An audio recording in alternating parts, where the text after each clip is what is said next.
Patna airport पर बयान देते हुए आलोक मेहता ने कहा कि बीजेपी सियासत में विकास के मुद्दों को बोलता जा रहा है और सारे मंदिर के पुजारी को ऐसा लग रहा है कि सत्ता पर बैठाने की फिराक में। उत्तर प्रदेश देख लीजिए उदाहरण, कल तक मंदिर में घंटा बजाने वाले लोग जाकर सियासत कर रहे हैं और लोगों को घंटा बजाना सिखाया जा रहा है। जिस बहुमुखी विकास के लिए जनता ने उनको वोट दिया था, उससे उनको कंस्टेंट करना चाहिए। अभिव्यक्ति की स्वतंत्रता होनी चाहिए। किसी ने किसी वजह से या किसी परिस्थिति में कुछ बोल दिया हो तो वो लकीर खींची नहीं जानी चाहिए, बल्कि उसको बहस का हिस्सा भी नहीं माना जाना चाहिए। बिहार सरकार के सहकारिता मंत्री सुरेंद्र यादव के बयान पर प्रतिक्रिया देते हुए आलोक मेहता ने कहा कि भेजो फेंको न्यूज़ लगातार दिखाए जाते हैं, फिर इस पर हमला हुआ, इतने आतंकवादियों को मार गिराया, जबकि पता चलता है कि देश के जवान मार गिराए जा रहे हैं और उसका बदला लेने की बात कर रहे हैं।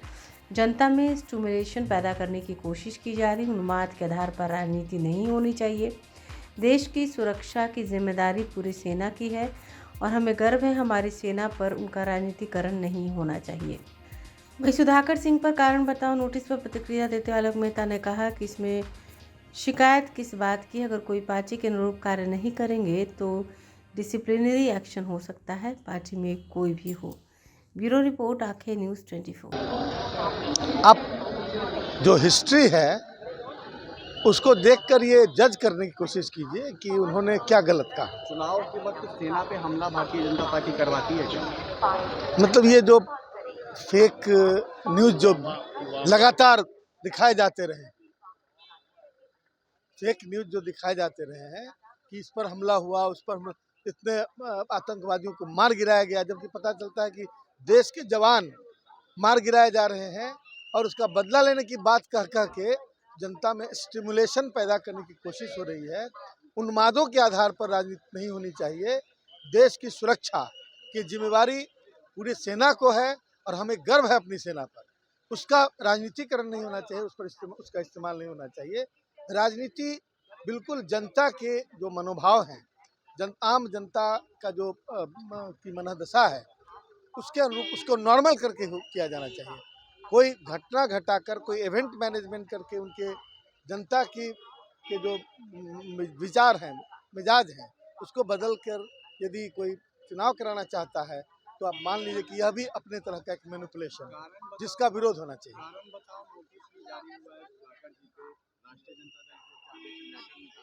तो इसमें शिकायत किस बात की है भाई? डिसिप्लिनरी एक्शन कोई भी हो, उसके प्रति डिसिप्लिनरी एक्शन हो सकता है पार्टी में, यदि वो पार्टी के विचारों के अनुरूप कार्य नहीं करेंगे। धन्यवाद। बीजेपी सियासत में विकास के मुद्दों को भूलता जा रहा है और सारे मंदिर के पुजारी को ऐसा लग रहा है कि वो सत्ता पर बिठाने की फिराक में है।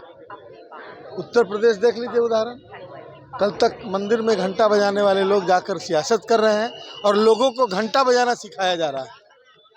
तो जिस विकास के लिए, बहुमुखी विकास के लिए जनता ने उनको वोट दिया था, उस पर उनको कंसंट्रेट करना चाहिए। बाकी विमर्श, बहस, इसकी जगह डेमोक्रेसी में हमेशा होनी चाहिए। अभिव्यक्ति की स्वतंत्रता होनी चाहिए। किसी ने किसी वजह से या किसी परिस्थिति में कुछ बोल दिया तो वो लकीर खींची नहीं जानी चाहिए, बल्कि उसको बहस का हिस्सा माना जाना चाहिए। आपका ओपिनियन अलग हो सकता है, हमारा ओपिनियन अलग हो सकता है, और उसकी अभिव्यक्ति नहीं होगी तो फिर डेमोक्रेसी का मतलब क्या होगा? धन्यवाद। अगर आपने अभी तक हमारे चैनल को सब्सक्राइब नहीं किया है तो हमारे चैनल को जल्द से जल्द सब्सक्राइब करें, लाइक करें, शेयर करें और कमेंट करें। क्या आप पत्रकारिता के क्षेत्र में अपना कैरियर बनाना चाहते हैं? तो आज ही royal Ashoka institute of mass communication and journalism में अपनी जगह सुनिश्चित करें। आर्यभट्ट ज्ञान विश्वविद्यालय पटना से मान्यता प्राप्त 100% प्लेसमेंट के साथ royal Ashoka institute of mass communication and journalism नामांकन जारी है। हमारा पता है DS/16 गायत्री मंदिर के समीप, कंकड़ बाग, पटना 8,20,000। आप हमें संपर्क भी कर सकते हैं। हमारा मोबाइल नंबर है 9955456126।